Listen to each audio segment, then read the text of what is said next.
Once I walked on stage and my mind went utterly blank. I had no idea why I was there. My fellow actors had to rescue me. I was very young and new to the business, so I'm glad it didn't give me stage fright for the rest of my life. With those words of Laura Donnelly, an actress from Northern Ireland, I welcome you to Secret of Public Speaking. My name is Shirley Harrison.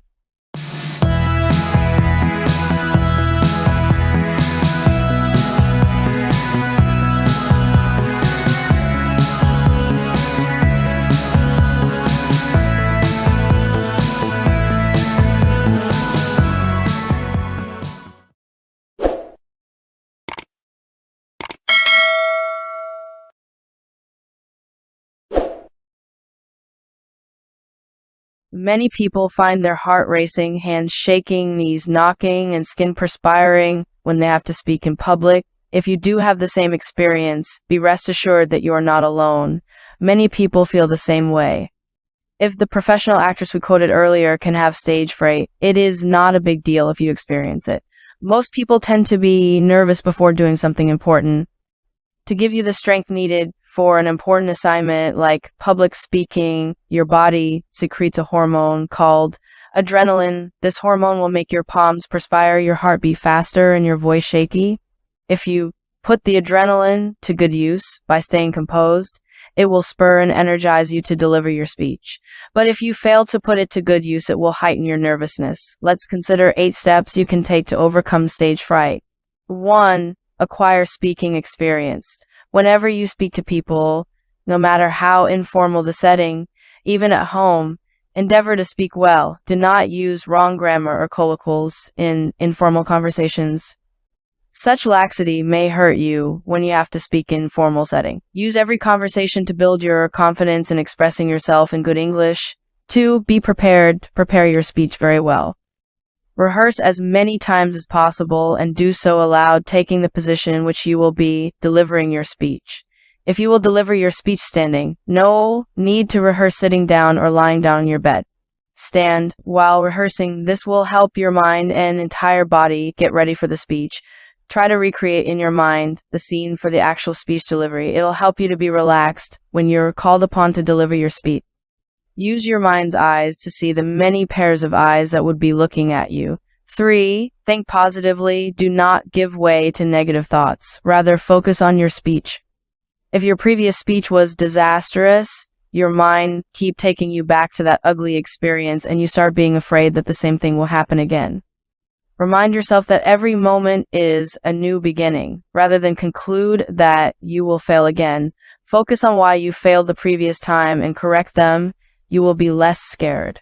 If you are physically deformed or there is something about you that makes you different from most people, you might start focusing on it. Consequently, you will feel handicapped to deliver your speech. Therefore, rather than focus on what you might perceive as your weakness, reassure yourself that this is an opportunity to make a good impression on your audience, fellow students, teachers, as well as lecturers. 4. Be at your best physically and mentally. Your dressing and grooming must be appropriate. You can have a nice dress, but your grooming is not good. For example, if a man is putting on a well-ironed shirt, trouser, and a well-polished pairs of shoes, you will agree with me that his dressing is good, but will his grooming be good as well if his cuffs were not buttoned, if he had no socks, and if his hairs are not combed? So, while dressing is about the clothes we put on, grooming is about the way we put the clothes on and everything about our appearance. Moderation is the key. If your dressing is shabby or sexually provocative, your audience will be distracted. Rather than pay attention to your speech, some may end up looking at you lustfully. You will lose your composure when many pairs of eyes are fixed on you. Furthermore, failure to get enough rest the previous night can easily throw you off balance. So the eve of your speech is very important. Do not go clubbing, partying, watching movies, or doing anything that will keep you awake till late into the night. Do not let preparing for your speech stop you from getting enough night rest. Prepare ahead of time. When you wake up refreshed, revived, and reinvigorated, you will be in the best state of mind to deliver a good speech. 5. Take long and slow breath. The adrenaline that pours into your system to charge you up will also make your breath come faster. Do not go with this urge to take short and fast breath. If you do, you will speak hastily and incoherently. Everyone will know that you are not relaxed. Breathe slowly and take long breaths to calm yourself down. This will prevent you from speaking so fast that you speak incoherently or in a tearful tone. If it gets to this, you might break down in tears. So control your breathing. Make sincere effort to speak naturally. Fight the urge to speak as if you're running against the time. 6. Most nervousness is not visible. Most people think the audience know how nervous they are while delivering their speech. But it is not true. Most of your fears cannot be noticed by the audience. It is the way you speak and your body language that will reveal your nervousness.